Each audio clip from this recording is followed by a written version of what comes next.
Hello friends, higher mathematics के इस YouTube channel में आप लोगों का स्वागत है।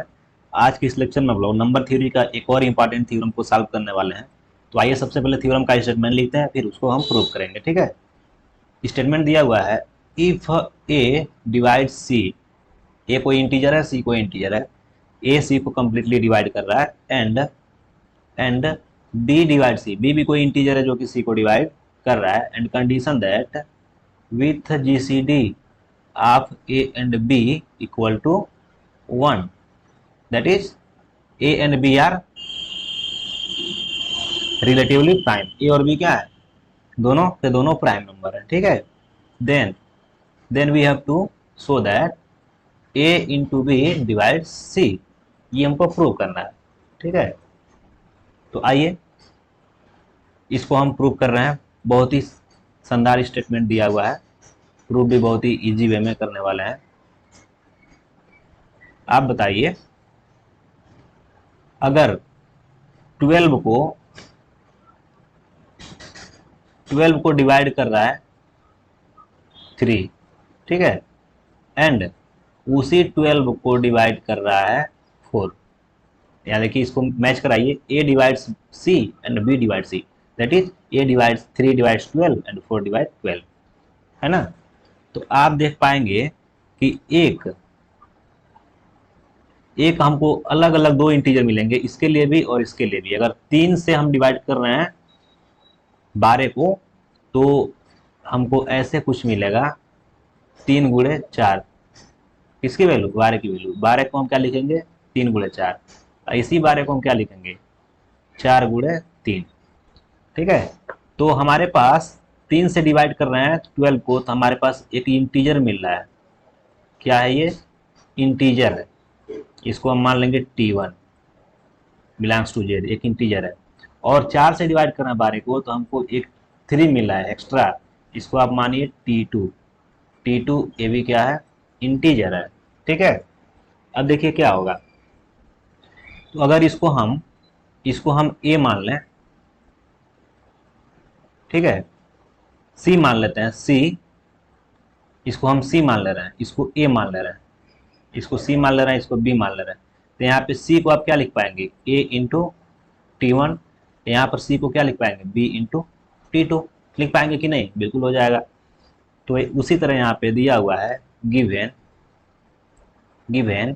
A divide C and B divide C imply that there exists T1 for this and T2 for this। यहाँ देखिए T1 एंड T2 एग्जिस्ट किया ना, बिलोंग्स टू जेड, मतलब ये दोनों के दोनों T1 T2 क्या होंगे, इंटीजर होंगे। सच दैट, यहाँ से आप C को आप क्या लिख पाएंगे, A into T1,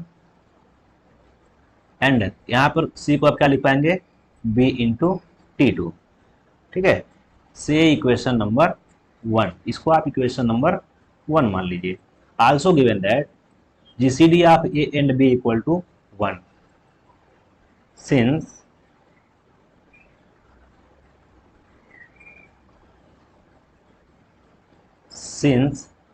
GCD of A and B equal to 1, then by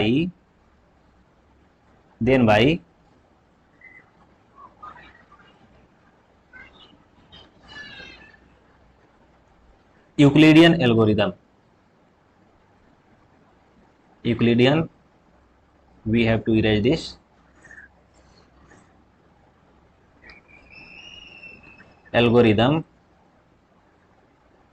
Euclidean algorithm, there exists an integer x and y such that ax plus by equal to 1।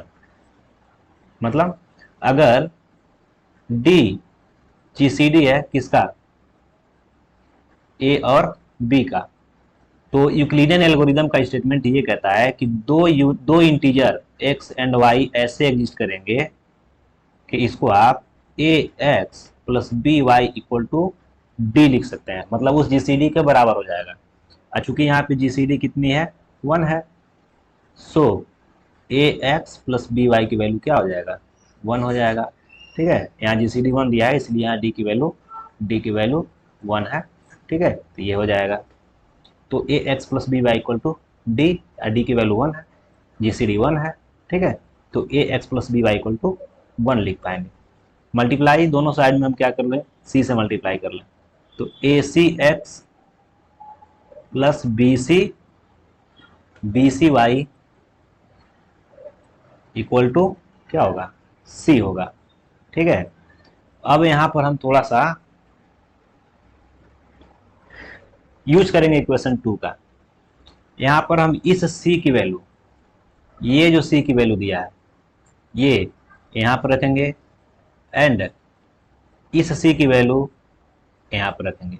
ठीक है, यहाँ देखिए इस सी की वैल्यू यहाँ पर और इस सी की वैल्यू यहाँ पर, तो हमको ये मिलेगा ए एंड सी की वैल्यू क्या रखेंगे, बी टी टू, तो बी टी टू प्लस यहाँ पर बी और सी की वैल्यू ए टी वन, तो क्या हो जाएगा ए बी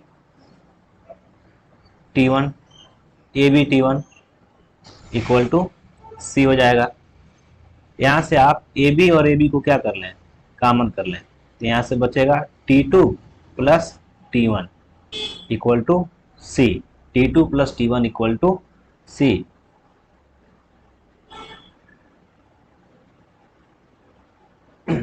और साथ में x भी है, टी टू एक्स और यहाँ पे टी वन वाई।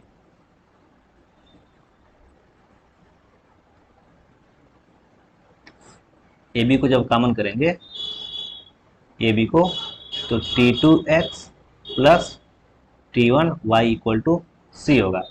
अब देखिए यहाँ पर हमको क्या करना है, यहाँ पर टी टू क्या है, इंटीजर है।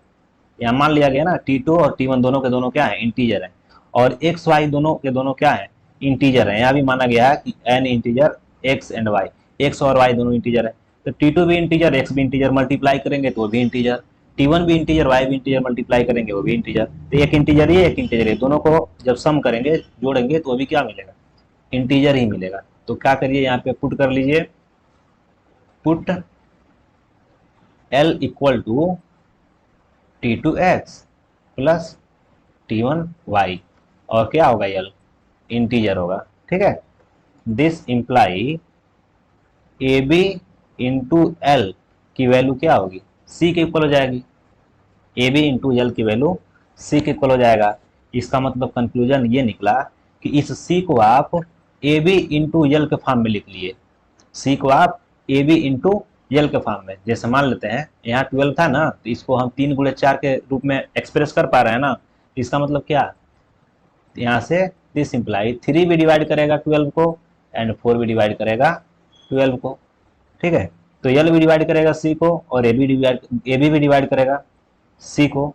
तो दिस इंप्लाई, यहाँ से हमको प्रूव क्या करना है, ए बी वाला ना, इसलिए ए बी डिवाइड्स सी।